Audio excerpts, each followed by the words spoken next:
Hi, Carrie here. So, mom guilt, dad guilt, parent guilt, whatever you want to call it, it's a real thing. Do you ever feel like you're just failing in the parent department? Or do you find yourself comparing yourself to others and then feeling inadequate? Does it all just leave you feeling kind of anxious and guilty and frustrated? Well, I'm here to tell you that this guilt is serving zero purpose or benefit in your life. So let's figure out how to address it and move on so that you can get back to parenting with confidence and intention. You know, thriving, right? Okay, so for simplicity's sake, I'm just going to refer to it as mom guilt here because that's usually where I see it the most. But know that this applies to any caregiver. Okay, so there are tons of problems associated with mom guilt. First of all, it causes emotional stress. And I'm sure you can relate to this. That feeling of never measuring up or feeling like you're constantly failing your kiddos or you're always in a rut, it feels really yucky, right? And feeling yucky is pretty stressful. That's not thriving, that's just surviving. Okay, secondly, it often leads to self-neglect. In an effort to try and eliminate mom guilt, some moms go into overdrive and try to overcompensate for everything. They start to think, well, if other moms can seemingly do it all, well, then I can too. The problem is, no one can do it all. And when you try, something has to give. And usually, it's you. So you sacrifice sleep, eating well, exercising, or whatever form of self-care that fills you up in an effort to become this super mom. And you deplete yourself and start functioning on empty, which isn't good for anyone. And in fact, you're actually making the problem worse because eventually you're going to crash, either physically or emotionally. Number 3. A lot of times, mom guilt stems from playing the comparison game, which is a game no one wins. Comparing yourself to others oftentimes leads to self-criticism and self-doubt. And let me tell you, friends, social media is not helping you here. We all see these Pinterest-worthy snippets into people's lives, and it can make you feel less than. But friends, no one's showing you their Pinterest fails. Now you're not even comparing apples to apples. You're comparing your entire life, good, bad, and ugly, to one moment in someone else's life. One moment that was so spectacular that they felt it was worthy of sharing on social media. Seems a bit ridiculous, right? But we all do it. Okay, number 4, it clouds your parenting judgment. Mom guilt distracts you from what you should really be focused on and can impact the choices you make.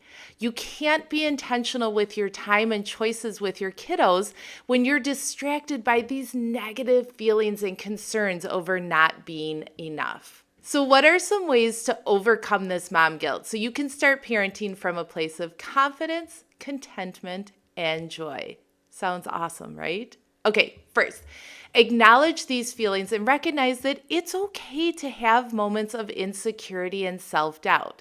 Parenting is hard and doesn't come with a manual. So of course there will be moments when you wonder if you're doing the right thing or you wish you had done something better. Those moments don't define who you are. Let me repeat that. Those moments do not define who you are. They are just simply a part of the process. It's like I always say, focus on progress, not perfection. As long as you feel like you're heading in the right direction most of the time, don't allow that self-doubt and insecurity suck the joy out of parenting for you. Okay, identify your mom guilt triggers. When you experience mom guilt, what's creating that guilt? Is it work-life balance, personal self-care, parenting choices, comparing yourself to others, balancing too many responsibilities, feeling emotionally depleted or distracted or by other things going on in your life? Understanding the source of your mom guilt is the first step in addressing it and responding in healthier, more constructive ways. Okay, show yourself some grace. My husband and I always say, if at the end of the day, our kids know that they are loved unconditionally, then we've done our job for the day. Doesn't matter how sideways the day may have gone for us, it all comes down to that one simple concept. We have to remember there's no such thing as a perfect parent. Tomorrow is another day and another opportunity. Be realistic. You have to be realistic with your expectations, your times, and your strength. We all have the same 24 hours to work with each day. What we do with those 24 hours is up to us. Every child is different with different needs. Every parent is different with different strengths and challenges and ideas of what being a good parent looks like. There's no right or wrong answer. Oh, maybe there's wrong answers, but there's no right answer. As parents, you get to set the expectations you have for yourself, but you have to make sure that they're realistic. They're not set in stone either. Embrace the ones that are working for you and challenge the ones that aren't. Okay, practice saying no. As parents, it's easy to fall into the trap of saying yes to everything because it seems to be expected. That mom guilt creeps in when we say no to things. This happens so often. When you say no, you may feel like you're letting someone else down. Your kids, your family, your friends, the school, the church, the team, anyone. But it is so important to set healthy boundaries for you and your family. Say yes to the things that support your family's goals and say no to those that don't.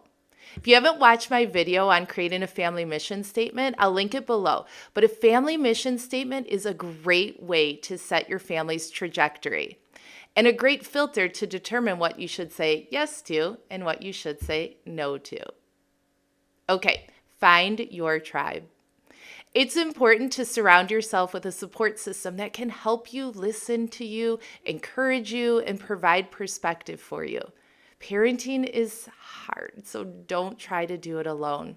You don't need a big group. It can just be that one person that you know you can turn to when you're struggling or need to vent or just need a little perspective. Take care of yourself. You've heard me say it before. It's the whole put your oxygen mask on first before you put it on your child. It doesn't necessarily feel right because our first instinct is to take care of our children's needs first. But it does make perfect sense, right? We are of no value to anyone if we're physically incapacitated. We can't parent from a cup that is empty, either physically, emotionally, or spiritually. Good parenting comes from a cup that is full of all of these things. So make sure you're keeping your cup full through self-care and whatever that looks like, and don't feel guilty about it. It's helping you be better able to help your family and others. Reframe negative thoughts. When feelings of mom guilt sneak in, try to reframe the thoughts associated with that in a more positive way. Focus on what is going well and what you are doing well. Remind yourself that no one is perfect and mistakes are part of the process. So don't beat yourself up. We are limited as parents by the resources we have access to. Time, money, energy, hours in the day, support. We all only have certain amounts of each of these. Are you doing the best you can with the resources you have? Then you're doing great. If not, remember, tomorrow is a new day and a new opportunity.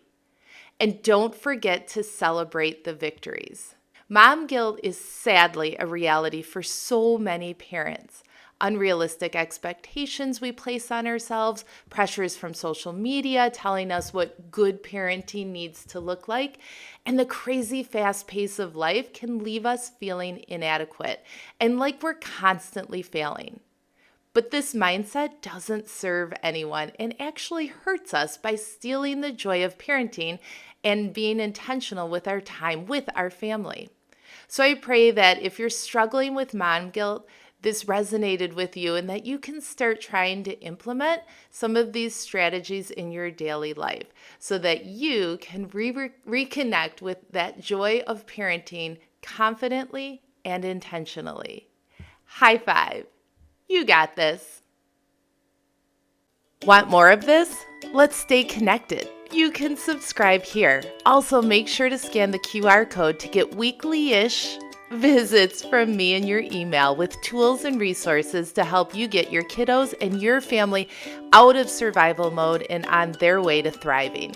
I promise I will only send things I believe will be ultra valuable to you.